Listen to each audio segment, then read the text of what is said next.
Bonjour et bienvenue sur les clés de la réno. Vous vous lancez dans la rénovation? Alors vous êtes au bon endroit. Les clés de la réno, c'est le podcast qui vous accompagne tout au long de votre projet pour aménager et décorer la maison ou l'appartement qui vous correspond. Je suis Alison, aujourd'hui architecte d'intérieur et décoratrice. Je vous propose ici mes conseils et mes astuces pour transformer votre projet en un intérieur beau, chaleureux et fonctionnel dont vous serez fiers. Je suis passée par là. Je sais ce que c'est que de devoir gérer une rénovation en plus de son quotidien. C'est pas toujours une partie de plaisir, mais ça en vaut tellement la peine au bout du compte. Seul ou avec un invité, laissez-moi vous aider à simplifier les étapes, vous apporter les clés dont vous avez besoin pour que votre projet se passe au mieux. Imaginez, vous saurez enfin par où commencer et comment faire les bons choix. Retrouvez-moi aussi sur Instagram, c'est tout simplement les clés de la réno podcast pour encore plus de partage et de retour d'expérience. Allez, on y va ?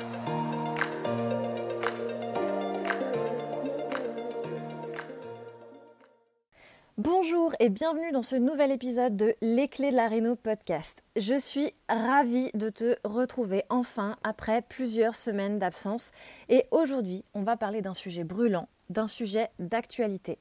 Rénover en 2023 malgré la crise économique. Parce qu'effectivement, la situation économique actuelle peut en inquiéter plus d'un, qu'elle a des répercussions dans tous les secteurs d'activité et que, naturellement, le secteur de la rénovation et du bâtiment plus largement n'y a pas échappé. Donc, l'idée aujourd'hui, c'est bien de parler concrètement de ce à quoi tu vas devoir t'attendre si tu rénoves cette année, quelles sont les conséquences de la récession qu'on connaît aujourd'hui, mais aussi de la crise qu'on connaît finalement depuis 2020, et donc comment ces conséquences vont ou ont déjà peut-être impacté tes projets. On va voir également comment tu peux te prémunir de ces conséquences et limiter au maximum les effets d'une telle crise sur ton projet. Et enfin, pour finir sur une note un peu plus positive, je te dirai pourquoi, à mon sens, c'est toujours une bonne idée de se lancer dans la rénovation malgré le contexte. Alors, si tu ne me connais pas et que tu m'écoutes pour la première fois, laisse-moi me présenter à nouveau rapidement. Je suis Alison, aujourd'hui architecte d'intérieur et décoratrice. Je suis moi-même une rénovatrice récidiviste, puisqu'avant de me reconvertir dans le métier à la suite d'une formation professionnalisante, j'ai rénové successivement 2 maisons. Et c'est ces projets que j'ai vécu comme toi probablement, du coup, en tant que particulière, qui découvre ce que c'est que de mener ce type de projet d'ampleur et les travaux en général, qui m'ont donné la passion pour la rénovation et l'envie de transmettre à ce sujet. Effectivement, au cours de mes projets, de nombreuses fois, je me suis retrouvée perdue face à des questions sans réponse claire. Et mon objectif aujourd'hui, avec les clés de la réno, c'est bien non seulement d'accompagner les personnes qui font appel à mes services dans leurs projets de conception de maison et leurs chantiers, mais aussi, plus largement, d'aider les personnes qui, comme moi, se sont lancées le défi de créer la maison qui les fait rêver. Aujourd'hui, on va donc voir comment mener son projet de rénovation dans les eaux troubles de la récession qu'on connaît actuellement. Tu vas le voir. Je vais te distiller quelques conseils importants, mais c'est pas tout. J'ai aussi préparé un petit guide complémentaire à ce que je vais t'expliquer maintenant. Un guide qui s'adresse à tous ceux qui s'apprêtent à se lancer dans la rénovation ou à commencer leurs travaux. Un guide sur les 3 étapes qui sont selon moi indispensables pour réussir son chantier. Et si tu as envie de te préparer au mieux à gérer ton projet, si tu veux être certain d'avoir pensé à tout, je t'invite à le télécharger. Tu trouveras le lien dans la description de cet épisode. Ceci étant dit, on va maintenant rentrer dans le vif du sujet et évoquer l'impact de la crise sur le secteur de la rénovation. Alors, j'ai eu l'idée de cet épisode non seulement parce que c'est un bon sujet pour commencer l'année, mais aussi et surtout parce que c'est un sujet que j'aborde à chaque nouveau projet avec mes clients. Parce que je me suis rendu compte que, n'étant pas dans le secteur, beaucoup ne se rendaient pas compte de l'impact que ça pouvait avoir sur leur propre projet. Cette crise, que l'on connaît maintenant depuis quelques années, et qui a commencé avec le Covid en 2020 et les confinements successifs, qui ont pu mettre à l'arrêt les différentes chaînes de production, mais qui ont aussi fait flamber le coût de certaines matières premières, comme le bois, le métal ou le verre.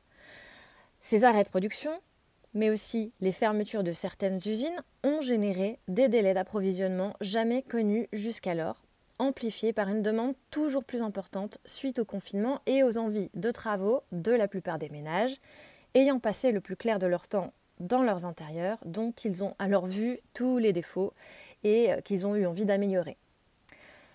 La guerre en Ukraine, l'année dernière, a évidemment aggravé la situation, avec l'impossibilité de se procurer certains matériaux qui étaient fabriqués là-bas, comme certains grès cérame ou certains carrelages par exemple. Face à ce niveau d'inflation exceptionnel et à des problèmes d'approvisionnement toujours persistants, l'effort d'un maintien des tarifs par les artisans du bâtiment est vite devenu trop compliqué à supporter, et d'autant plus aujourd'hui que ces entrepreneurs sont également concernés de plein fouet par la crise énergétique et l'augmentation importante de leurs charges professionnelles au quotidien. Ainsi, pour te donner un ordre d'idée, les prix des matériaux ont augmenté en moyenne de 18% en 2021, puis de 26% en 2022. Évidemment, ça dépend de la typologie de matériaux. Récemment encore, en janvier, donc ce mois-ci, le placo a lui apparemment connu une inflation de 20%. Certains types de matériaux ont été encore plus impactés que d'autres, donc c'est le cas de la menuiserie-serrurerie par exemple, donc les fenêtres et les portes notamment, mais aussi les ardoises qui ont vu leur prix doubler en un an. Ce ne sont que des exemples parmi tant d'autres. Pour les artisans, les délais d'approvisionnement et les ruptures de stock sont tels que ça leur demande une plus grande adaptabilité et un jonglage permanent entre les fournisseurs. Les devis qui sont transmis en ce moment ont donc des durées de validité très limitées et les artisans se réservent souvent la possibilité de revaloriser leurs offres en temps réel. Donc, pense bien à demander à ton artisan quelle est la durée de validité du devis qu'il te transmet. Par ailleurs, le niveau d'activité n'a cessé d'augmenter. Avec les confinements, comme je le disais, l'envie d'améliorer son intérieur ou plus simplement d'en changer est devenue légion. Si tu te lances dans la rénovation, peut-être que tu fais partie de ces citadins qui s'est rué sur les biens à la campagne avec la possibilité de télétravailler. Il y a donc énormément de demandes et je ne connais pas d'artisan qui n'ait pas de carnet de commandes plein avec plusieurs mois de délai. Les travaux liés à l'amélioration de la performance énergétique des logements poussés et subventionnés par l'État contribuent également fortement à réquisitionner ces artisans. Alors, avec tout ça, on peut se demander si les prix des devis vont continuer à grimper, n'est-ce pas ? Et pour te répondre, clairement c'est un peu difficile, je ne suis pas Madame Irma, je n'ai pas de boule de cristal, mais un peu comme les tarifs dans l'immobilier, le secteur du bâtiment prédit que pour cette année 2023, les tarifs des artisans du bâtiment pourraient se stabiliser, mais qu'ils devraient rester à des niveaux élevés pour un certain temps. Bon, maintenant que j'ai bien plombé l'ambiance avec ce contexte, on va voir ensemble comment rénover en 2023 pour limiter l'impact de la crise économique que tout le monde connaît et te prémunir au maximum de tout ça dans ton projet de rénovation. C'est un fait, les coûts, les tarifs des matériaux, mais aussi des prestations ont augmenté. On a donc une réelle problématique budgétaire. Rénover, et surtout quand il s'agit d'une rénovation lourde, a toujours coûté une somme importante. Puisque contrairement aux idées reçues, rénover ne coûte pas moins cher que construire. Enfin, ça, c'est un autre sujet.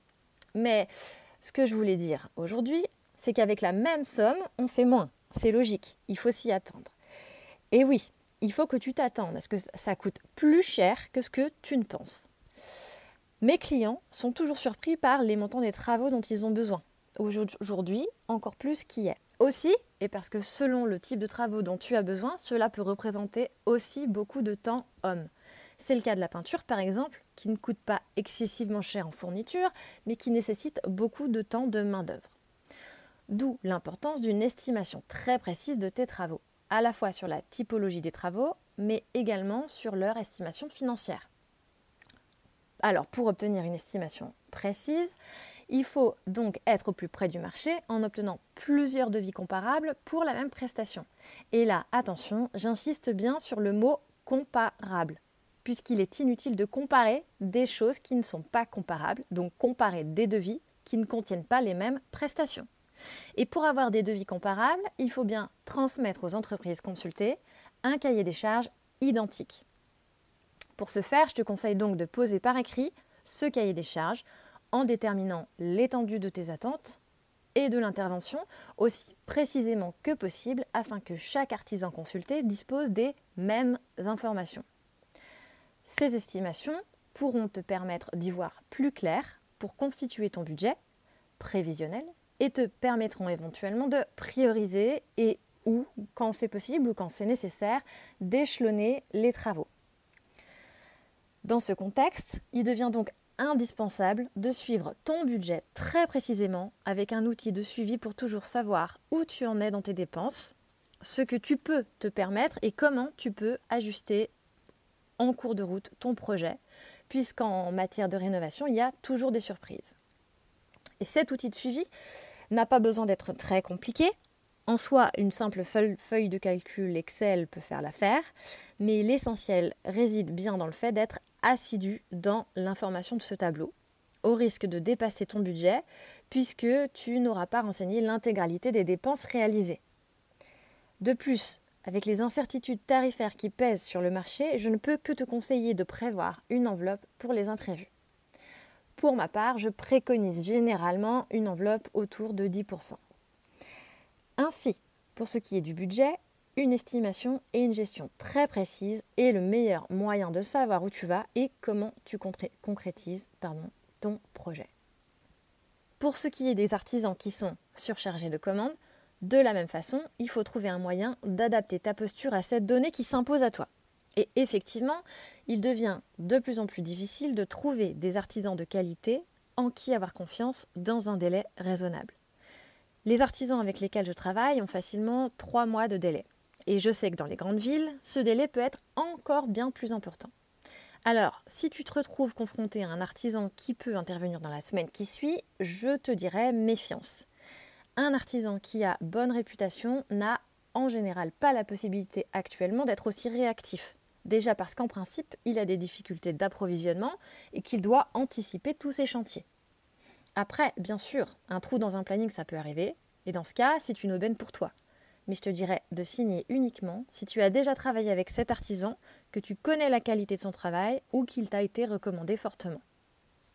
Effectivement, dans ce contexte, je ne pourrais que te conseiller de savoir prendre ton mal en patience pour t'assurer des partenaires de chantier qui soient fiables et sur lesquels tu peux compter. Parce que les galères de chantier, crois-moi, il vaut mieux les éviter au maximum si tu ne veux pas qu'elles te pourrissent la vie sur le long terme.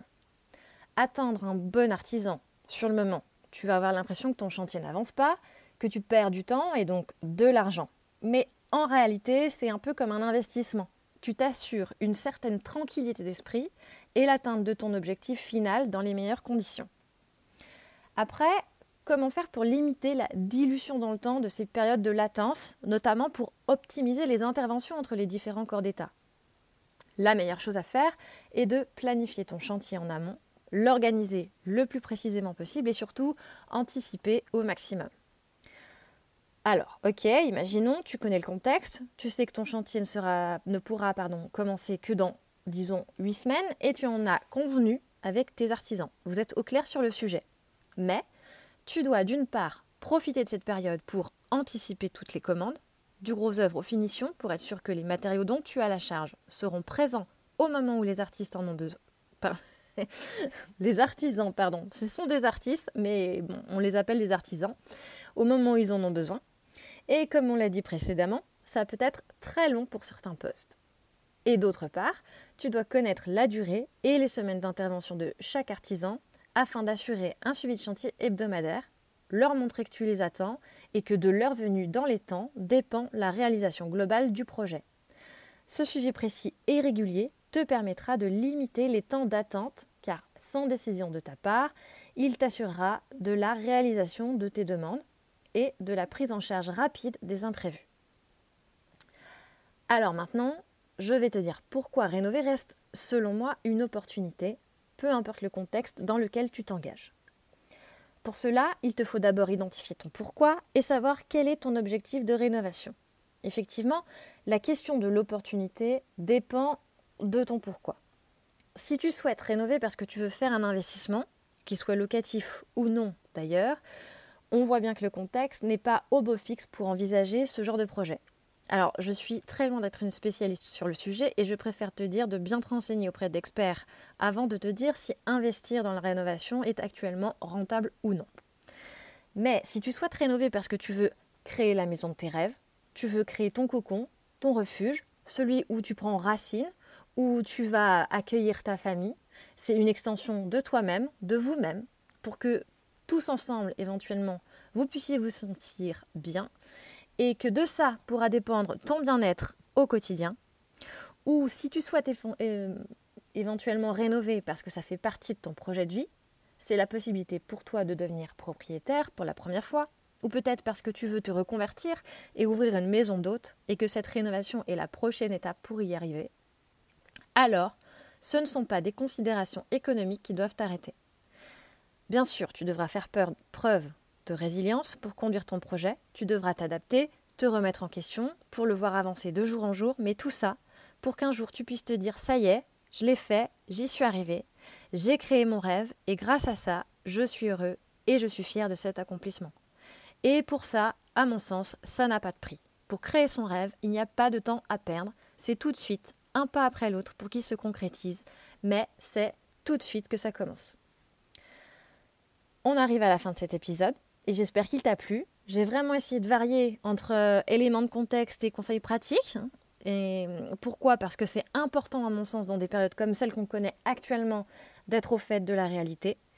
Et donc j'espère que ça t'a permis d'y voir plus clair, de savoir comment tu pouvais t'organiser pour gérer ta rénovation dans ce contexte. Quels étaient les points de vigilance que tu devais avoir et surtout, pourquoi il ne sert à rien d'attendre si par la rénovation tu souhaites créer quelque chose de plus grand pour toi et ta famille. Alors si tu as aimé cet épisode, n'hésite pas à le partager sur tes réseaux sociaux, en story sur Instagram. Tu peux me taguer et surtout n'hésite pas à t'abonner au podcast pour ne rien rater des futurs épisodes. Je te rappelle une dernière fois donc, que tu peux obtenir des informations complémentaires en téléchargeant le guide sur les 3 étapes indispensables pour réussir son chantier. Le lien est en description.